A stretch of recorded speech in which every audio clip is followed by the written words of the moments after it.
नमस्कार, मैं हूं आपके साथ गौरव राजेंद्र। बुलेटिन की शुरुआत करते हैं। रायपुर में बीजेपी के प्रदेश कार्यालय कुशाभाऊ ठाकरे परिसर में एकात्म मानववाद और अंत्योदय के प्रेरणा पंडित दीनदयाल उपाध्याय की जयंती श्रद्धा और उत्साह के साथ मनाई गई। मुख्यमंत्री विष्णुदेव साय ने स्मृति मंदिर में उपाध्याय जी की प्रतिमा पर पुष्प अर्पित कर उन्हें नमन किया और उनके जीवन में प्रेरणा लेने का आह्वान किया। मुख्यमंत्री साय ने कहा कि पंडित दीनदयाल ने भारतीय राजनीति को नई दिशा दी और उनकी विचारधारा आज भी समाज के अंतिम व्यक्ति के उत्थान का मार्गदर्शन करती है।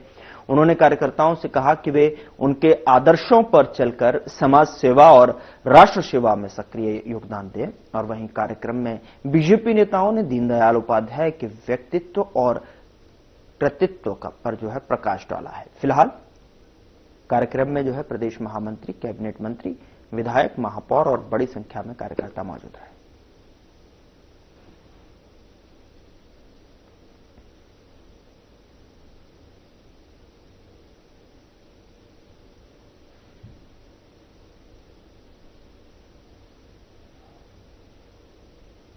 बिलासपुर में उप मुख्यमंत्री अरुण साव ने स्वच्छता ही सेवा अभियान 2025 के अंतर्गत पंडित दीनदयाल उपाध्याय गार्डन में सामूहिक श्रमदान किया। उन्होंने विधायकों और जनप्रतिनिधियों और नागरिकों के साथ मिलकर गार्डन और आसपास के स्थानों की सफाई की और स्वच्छता का संदेश दिया।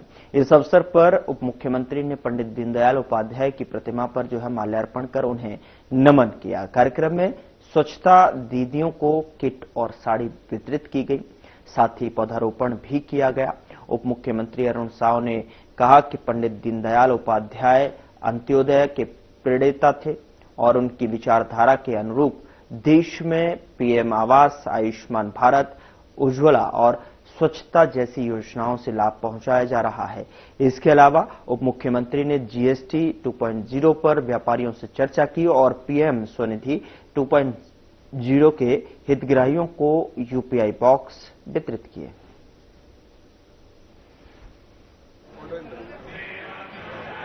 देश के महान विचारक, चिंतक, पत्रकार, राजनेता और जिन्होंने स्वतंत्र भारत में देश की राजनीति को एक नई दिशा दी, भारत की संस्कृति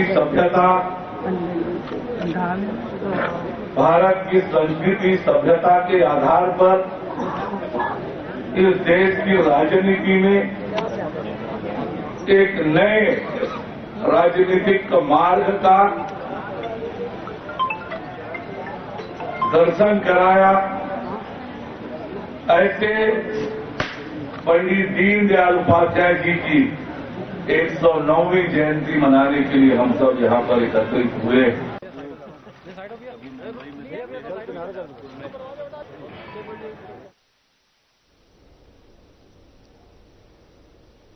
उधर दुर्ग के सिकोला भाटा पटरी पार क्षेत्र में मोदी विकास मैराथन का आयोजन किया गया। कार्यक्रम का आयोजन शहीद भगत सिंह स्कूल मैदान में हुआ और जिसमें 400 से अधिक बच्चों ने भाग लिया।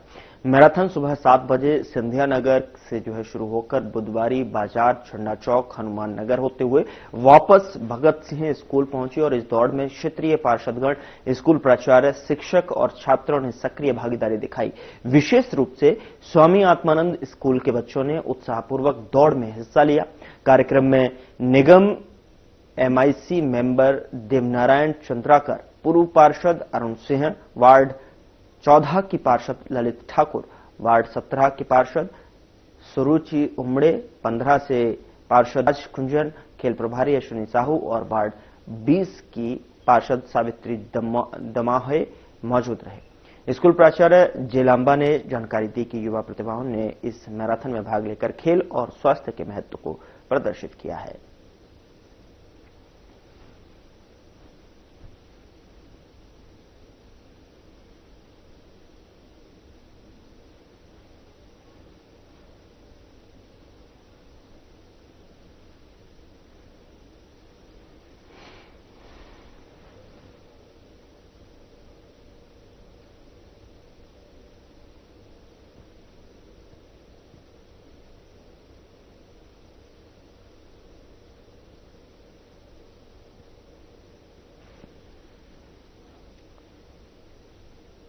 दुर्ग में मॉक ड्रिल आयोजित किया गया, जिसमें जिला कलेक्टर के द्वारा और इंसिडेंट कमांडर एसडीएम महोदय के नेतृत्व में शिवनाथ नदी के तट पर एसडीआरएफ और एनडीआरएफ द्वारा गांव में बाढ़ आने की वजह से गांव पर फंसे 40 से अधिक लोगों को रेस्क्यू किया गया और कुछ ग्रामीण पानी के बहाव के कारण पेड़ों में फंसे थे, जिन्हें रेस्क्यू किया गया। और पुल टूटने के दौरान किस तरह रेस्क्यू किया जाता है मॉक ड्रिल द्वारा प्रदर्शित किया गया, जिसमें दुर्ग में पदस्थ प्रशासनिक अधिकारी पहुंचकर जो है इस मॉक ड्रिल को संपूर्ण विधि से आयोजित किया।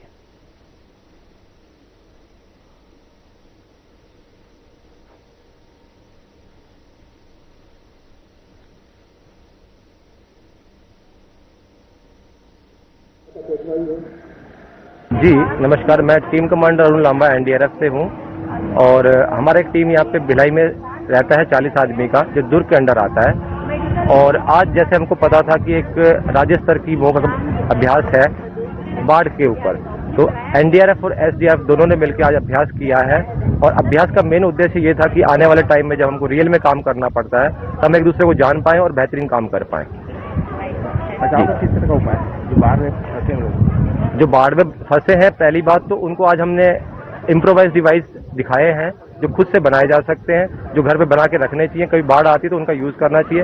अगर उसके बाद भी फंसते हैं तो हम लोगों को कॉल किया जाता है, हम आने के बाद उनको रबर बोट से उनको बचाते हैं, फ्लोटिंग डिवाइसेस फेंकते हैं उनके पास और उनको शेल्टर में लेके जाते हैं।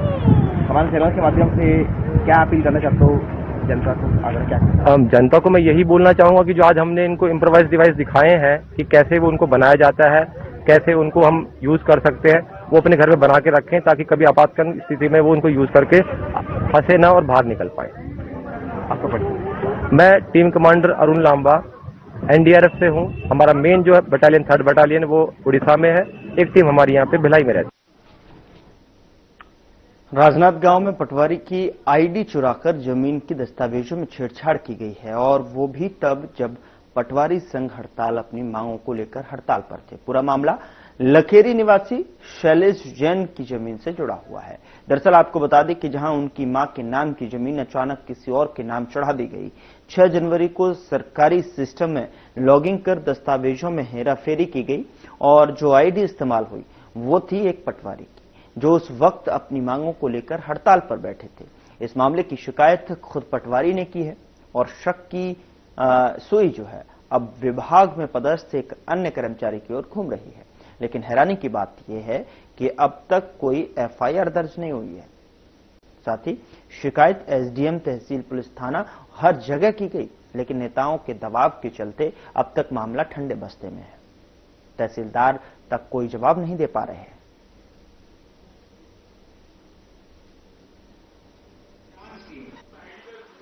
जी, मेरा नाम शैलेश कुमार जी जैन है। मैं लखोली निवासी हूँ। मेरी जो जमीन है वो मेरे पिताजी के नाम की थी, महेंद्र कुमार जैन, मुन्नालाल जैन चाचा के नाम पे भी, ये दो के नाम की थी। जिस जमीन को मेरे पिताजी की मृत्यु हुई है 2025 में, उसके बाद मेरी माता 2002 में मेरी माता नाम की मृत्यु हुई है 4/1/2025 को, जिससे मैंने फावती उठाने तहसीलदार पटवारी के पास गया था। पटवारी ने मुझे ये जवाब दिया कि आपकी जमीन तो बोले दूसरे के नाम पे चली गई है, इस टाइप से जवाब दिया। तो मैंने पूछा मेरी जमीन कैसे चलेगी, तो उसने बताया है मुझे कि ये जमीन जो है मेरी आईडी को छेड़छाड़ करके किसी ने 6/1/2025 को राजेंद्र जैन के नाम पे कर दी गई है, जबकि जमीन जो है महेंद्र जैन के नाम से थी। तो उसकी उस जमीन का सीधा सीधा शैलेश जैन, जितेंद्र जैन और हमारी बहन रोशनी जैन के नाम से होना था, जो कि इन तीनों के नाम पे नहीं आकर के सीधा राजेंद्र जैन के नाम पे आ गई है। राजेंद्र जैन हमारे चाचा हैं, जिनका उस जमीन में कहीं भी कोई भी नाम नहीं था, अन्यथा उनके नाम पे कैसे गई ये कार्रवाई के लिए मैं तहसीलदार साहब के पास भी गया हूँ, एसडीएम साहब के पास भी गया हूँ। इसकी शिकायत मैंने एसपी साहब से भी किया हूँ, सिटी कोतवाली में टीआई साहब के पास भी गया हूँ, और कहीं भी नहीं हुआ तो मैंने आईजी साहब के पास भी गया हूँ, अन्यथा इसमें कोई कार्रवाई नहीं हुई।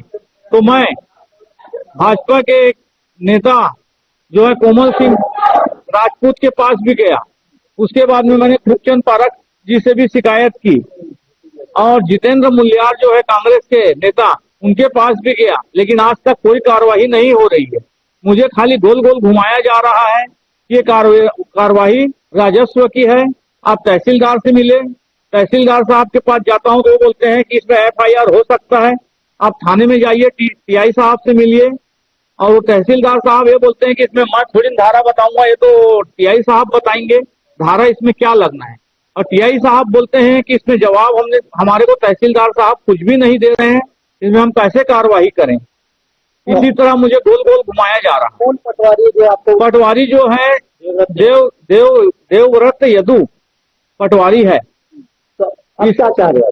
मैं यही चाह रहा हूं कि मेरी जमीन हम दोनों भाई और बहन के नाम पे होना चाहिए, और जमीन पे मुझे कब्जे चाहिए। अच्छा, जो ID भूमि बोलता है वो कौन है? वो ID भूमि बोलता है, जो ID जो है उसका नंबर उसमें मेंशन हुआ है, क्या नाम? नाम नहीं बताया। नाम मुझे बताया नहीं गया है, सिर्फ मुझे ये बताया गया है कि इस नंबर से लॉगिंग हुआ है, मेरा ID जो है इसी नंबर से लॉगिंग हुआ है करके। उसका नंबर मैंने आप लोगों को दिया हूँ, एक कागज दिया हूँ, पटवारी द्वारा दिया गया है मुझे कागज। उसको नंबर जो है 7873 ये नंबर है। जमीन अगर आपके चाचा के नाम पे हुई है, चाचा से बात हुई? चाचा से बात हुई थी। चाचा जी ने हमारे ये कहा कि ये जमीन को मैंने कुछ भी नहीं करवाया है, जिसने किया है आप उससे जाकर के मिलिए। हमने डायरेक्ट से बात उनके नाम पे हुई है, तो उनकी मंशा है कि नहीं, क्या बोलते हैं? अब उनकी मंशा क्या है वो बता नहीं रहे। जिस दिन से जमीन जो हुई है उनके नाम पे, हमारी माता जी का जिस समय डेट हुआ उस समय तक हमारे संबंध अच्छे थे, और जिस दिन मैंने बोला कि हमारी जमीन जो है आपके नाम पे चले गई है, उस दिन से वो मुझसे बात नहीं कर रहे हैं। कितनी जमीन है? ये जमीन है मेरी करीब 34,000 स्क्वायर फीट है। इसमें दो का हिस्सा है, एक हमारे चाचा है उनका हिस्सा 17,000 स्क्वायर फीट है, और 17,000 स्क्वायर फीट जो है हमारे नाम पे आना चाहिए। मतलब 17,000 उन्होंने पहले रख ली? हाँ, जो हमारे बड़े चाचा थे उनका 17,000 स्क्वायर फीट उनके कब्जे में है, और हमारा जो 17,000 स्क्वायर फीट है वो राजेंद्र जैन के कब्जे में आ गई है। अन्यथा मुझे न्याय चाहिए, मैं इसीलिए प्रेस वार्ता कर रहा हूँ, मुझे न्याय नहीं मिल रहा। पटवारी ने बताया कि मेरी ID से छेड़छाड़ एक नंबर से किया गया है, वो नंबर मुझे पता नहीं हुई। इस बारे में मैंने थाने में भी एक रिपोर्ट दर्ज कराई है, जांच की।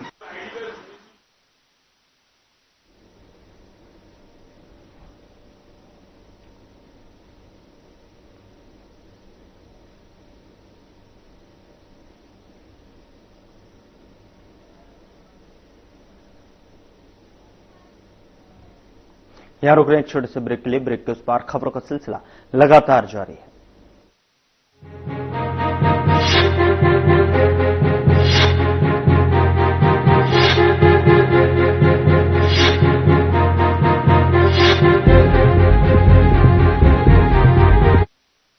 क्या आप जिम जाते हैं, कसरत करते हैं, फिर भी आपकी सेहत नहीं बनती? काजू बादाम किशमिश मेवे प्रोटीन के डिब्बे खाते हैं फिर भी कुछ असर नहीं होता, तो इसका मतलब है आपका पाचन तंत्र खराब है। और जब तक के पाचन तंत्र दुरुस्त नहीं होगा, आप जितना मर्जी अच्छे से अच्छा खा लो, आपकी सेहत नहीं बन सकती।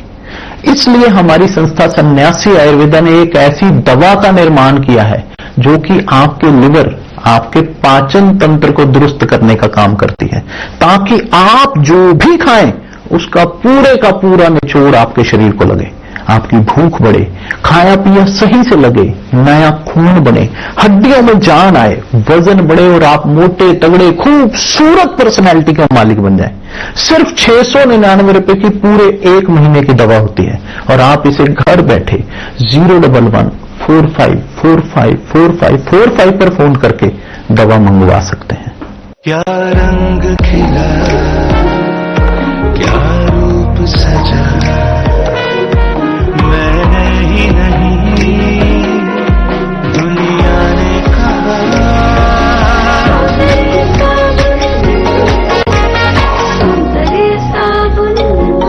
चुलबुलापन जिसकी हर बात में भूल जाए, मेरी जैसी मेरी अपनी पताका चाय, गजब का स्वाद।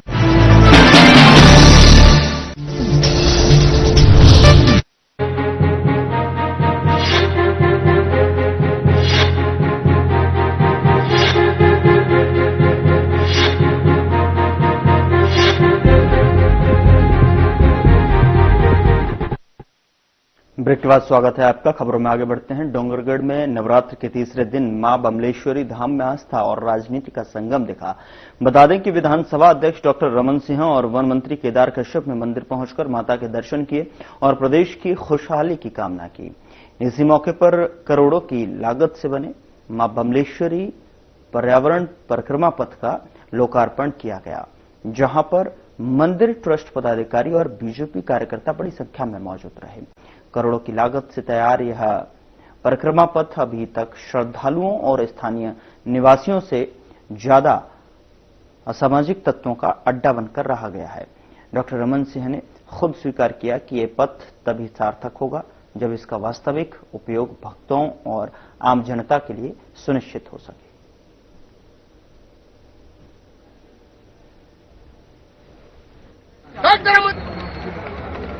जो धार्मिक आस्था के केंद्र मां बमलेश्वरी के इस पावन धरा पे इस जो उन्होंने 2015 में इसकी आधारशिला रखी थी और आज वो पूर्ण हो रहा है। निश्चित तौर पे हमारे जितने भी श्रद्धालु हैं, जितने भी भक्त यहाँ पर आएंगे, उनके ये आस्था का केंद्र बिंदु बनेगा। और इसमें हमारे जिस तरीके से हमारे माननीय डॉक्टर साहब ने कहा, ये एक हमारे स्वास्थ्य की दृष्टि से, श्रद्धा की दृष्टि से, संस्कार की दृष्टि से और हमारा ये आस्था का केंद्र बिंदु है सभी धर्मों के लिए। तो सभी वर्ग के लोग यहाँ पर आएंगे, बच्चे से लेकर के छोटे पूरे तक, और 3 किलोमीटर की जो परिधि है इसकी परिक्रमा भी करेंगे और हमारे इस कार्य हैं उसके माध्यम से मां बमलेश्वरी परिक्रमा पथ की कल्पना 2015 की है। 2015 में पहली बार जब यहाँ बैठ के आपके लोगों के साथ चाय पीते पीते एक कल्पना बनी थी, एक प्रश्न पूछा गया था क्या इसमें एक परिक्रमा हो सकता है। तो उस समय दिमाग में आया था कि फॉरेस्ट वालों से बात करके फॉरेस्ट क्लियरेंस करने के बाद, मगर उस दिन की कल्पना 15 से आज 2025 में साकार हुआ है। तो निश्चित रूप से अद्भुत ये परिक्रमा का पथ है। मां बमलेश्वरी के साथ साथ ये पूरा का पूरा सर्वधर्म के लिए एक समन्वय का स्थान भी बन चुका है। जैन धर्म में है, बौद्धिज्म यहाँ पे है, माता के दरबार तो यहाँ ही है, सभी समाज के इष्ट देव यहाँ पे विराजते हैं। और ये परिक्रमा पथ में सभी छत्तीसगढ़ के बड़े देवी देवताओं का मूर्तियों को सिंबॉलिक रूप से रखा गया है। जैसे यहाँ गणेश जी विराजे हैं बस्तर से, और वैसे ही अलग अलग 3.5 किलोमीटर का पूरा परिक्रमा पथ है, जिसमें 10,000 पेड़ लगाए गए हैं और 10,000 सभी प्रजाति के पेड़, आम जाम से लेकर अन्य 15 वृक्ष के साथ ग्रीनरी करने वाले पेड़ लगाए गए हैं। तो मुझे लगता है कि ये डोंगरगढ़ का ये पवित्र स्थान है, उसमें 4 चांद लगाने वाला एक स्थायी रूप से जो पर्यटक आते हैं दूर दूर से, छत्तीसगढ़ के बाहर के लोग आते हैं, छत्तीसगढ़ के लोग आते हैं, गांव-गांव से आते हैं, उनके लिए पूरा ये 3.5 किलोमीटर का परिक्रमा अद्भुत रहेगा। और डोंगरगढ़ के मॉर्निंग वॉक के लिए जाने वाले लोग जो शौकीन हैं, उनके लिए सवेरे और शाम को घूमने के लिए अद्भुत स्थान मां बमलेश्वरी की कृपा से बन गया है। तो सेहत के लिए भी है, श्रद्धा के लिए भी है, संस्कार के लिए भी है, और ये पूरा पर्यावरण के लिए विशेष तौर से इसको बनाया गया है। और जो चित्र है शेर के, भालू के, सांप के, अजगर के, और ये बच्चों के लिए मनोरंजन करने लायक है। तो मुझे लगता है कि मां बमलेश्वरी के आशीर्वाद से ये बड़ा काम खत्म हुआ है। इसके लिए मैं वन विभाग के सारे अधिकारियों को, यहाँ के जिलाधीश, यहाँ के जिला के सभी अधिकारियों को बधाई दूंगा, फॉरेस्ट के सारे अधिकारी, और विशेष रूप से केदार कश्यप जी को वन मंत्री के रूप में आए हैं, तो उनका बहुत बहुत डोंगरगढ़ की ओर से स्वागत, और मां बमलेश्वरी की कृपा बनी रहे, यही हम सब कामना करते हैं। खबर राजनांदगांव से है, जहां पर विश्वविद्यालय के एक फैसले ने छात्र समुदाय में खलबली मचा दी है। दरअसल आपको बता दें कि नवरात्र और दशहरा जैसे पावन पर्वों के दौरान जो है स्नातक पूरक परीक्षा आयोजित करने के निर्णय का छात्र संगठनों ने तीखा विरोध किया है।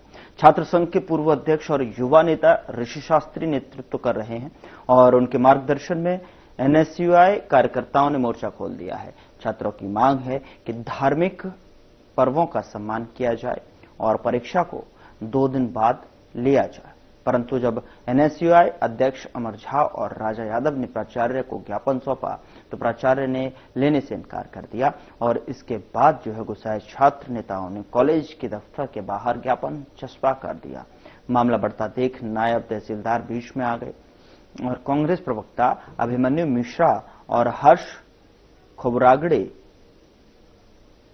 के साथ तहसीलदार ने मोर्चा संभाला। ज्ञापन की प्रति लेकर प्रशासन तक बात पहुंचाने का आश्वासन दिया। वहीं प्रदेश सचिव शुभम प्रजापति और राहुल साहू ने दो टूक कहा कि छात्रों की भावनाओं के साथ खिलवाड़ नहीं चलेगा, प्रशासन को तुरंत परीक्षा टालनी चाहिए।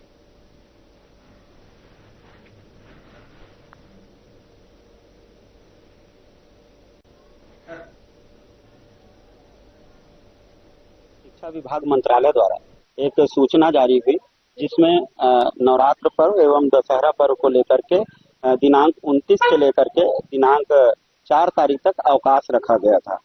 दिनांक 25 तारीख को विश्वविद्यालय की एक गाइडलाइन जारी होती है जिसमें दिनांक 29 और 30 को विश्वविद्यालय की परीक्षा पूरक परीक्षा आयोजन के संबंध में एक जानकारी आती है। तो उसको लेकर के आज हम लीडिंग कॉलेज है दिग्विजय महाविद्यालय, जिसके अंदर में लगभग 40 कॉलेज आते हैं, वहाँ के प्राचार्य के पास ज्ञापन सौंपने आए थे। कुलपति के नाम, माननीय मुख्यमंत्री जी के नाम और माननीय अध्यक्ष के नाम हम ज्ञापन सौंपने आए थे। ज्ञापन लेने से प्राचार्य ने इनकार कर दिया। जब हमने कहा कि ये आपके दायित्व है तो प्राचार्य ने हमसे अभद्रता की। यहाँ तक प्राचार्य ने इंटेलिजेंस ब्यूरो के भी साथी यहाँ आए हुए थे और साथ ही साथ हमारे सम्मानित पत्रकार आए हुए थे, उन्हें भी मैडम ने FIR की चेतावनी दी है। अब इसके बाद हम यहाँ पर रुकेंगे नहीं, क्योंकि ये हमारे हिंदू धर्म की आस्था का विषय है और बच्चों की पढ़ाई का भी विषय है और साथ ही साथ विश्वविद्यालय की लापरवाही का, घोर लापरवाही का विषय है। एक और सारे लोग त्योहार मनाएंगे और दूसरे ओर बच्चों को परीक्षा सौंपी जा रही है। हमारा निवेदन बस यही है कि 2 दिन बाद परीक्षा आयोजन हो जाए और विश्वविद्यालय अपनी गलती बच्चों पर थोप रही है, लेकिन प्रचार अग्रेसित करने के लिए इस कागज को तैयार नहीं है। तो अब हम आगे बड़े अधिकारी, आला अधिकारी को बुलाया। अगर अधिकारी नहीं पहुंचेंगे तो हम आंदोलन करेंगे। निश्चित ही लॉ एंड ऑर्डर अभी तक मेंटेन करके रखा है हमने। जिम्मेदार अगर अपनी जिम्मेदारी नहीं दिखा पा रहा है तो उनको जताने के लिए हम जिस स्तर तक जाना होगा, छात्र हित में, महाविद्यालय हित में और अपने अधिकारों के लोकतंत्र के हित में हम जाने के लिए तैयार है। ऋषि शास्त्री, पूर्व छात्र संघ अध्यक्ष, राजनांदगांव। सप्लीमेंट्री परीक्षा विश्वविद्यालय ने घोषित करी है और 29-30 तो परीक्षा है और फिर उधर दशहरे के बाद परीक्षा है। तो ये तो यूनिवर्सिटी का डिसीजन है, वो कब परीक्षा के डेट्स डिक्लेयर करते हैं, इसमें हमारा कोई रोल नहीं है। हमारे पास टाइम टेबल आया है और बच्चों हमको परीक्षा संपन्न करानी। हाँ, अवकाश को लेकर विरोध है। हम DC सर से हम चर्चा कर लेंगे कि ऐसा है। बाकी ये सिर्फ ये यूनिवर्सिटी का कार्य क्षेत्र है, इसमें हमारा कुछ भी रोल नहीं। FIR की धमकी इसीलिए दिया है कि उन लोग बदतमीजी से यहाँ पर बात कर रहे हैं और सारे के सारे बिना अनुमति के, उसमें आप भी शामिल थे जो सरकारी तंत्र से हैं, वीडियो बना रहे। तो इसके लिए मैंने बोला था वीडियो नहीं, हम गलत नहीं बोल रहे, पर जो बदतमीजी हो रही उसके खिलाफ तो मैं बोलूंगी ना। आपने जैसे शालीनता से अपने बात हम भी जवाब दे रहे हैं, आप सवाल करिए, हम जवाब देंगे, पर बदतमीजी तो स्वीकार नहीं है। आज हम दिग्विजय महाविद्यालय में NSY प्रतिनिधि मंडल जो है वह एक छात्रों के विषय की मांग को लेकर ज्ञापन देने के लिए आया था, लेकिन प्राचार्य महोदय ने कहा कि मैं ज्ञापन ले भी नहीं सकती और यूनिवर्सिटी में फॉरवर्ड कर भी नहीं सकती। हम ये कहना चाहते हैं ज्ञापन लेना और देना दोनों अधिकार होता है, लेकिन प्राचार्य ने जिस तरह से उनका रवैया रहा कि हम छात्रों पर FIR करा देंगे, ये गलत है। जब हम ज्ञापन देना अपराध हो गया है क्या? आज की स्थिति ऐसी हो गई है। हम अब ज्ञापन देने के लिए भी अब हमारे ऊपर FIR की जाएगी तो हमें FIR स्वीकार रहेगी, लेकिन हम हमेशा कहना चाहेंगे कि हमारे साथ जो मीडिया के कर्मी भी आए थे उनके साथ भी अनुशासनहीनता की गई है और हमारे जो छात्र जो कॉलेज में पढ़ते हैं उनको भी मैडम ने कहा कि उनके ऊपर भी FIR कराई जाएगी। हम FIR से डरते नहीं हैं, हम छात्र ही हमेशा काम करते रहेंगे और करते रहेंगे, लेकिन ज्ञापन लेना आपका अधिकार है और अग्रेसित करना भी आपका अधिकार है। राजा यादव, NSY प्रदेश महासचिव। और हम छात्र हित और महाविद्यालय हित के लिए आए हैं।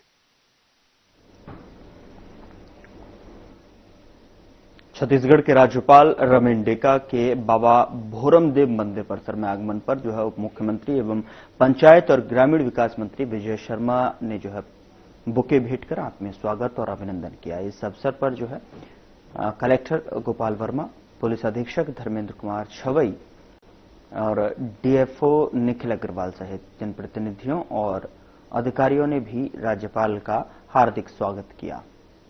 छत्तीसगढ़ की विशेष पिछड़ी बैगा जनजाति ने अपने पारंपरिक बैगा नृत्य के माध्यम से राज्यपाल का अभिनंदन कर स्थानीय संस्कृति की अनूठी झलक प्रस्तुत की।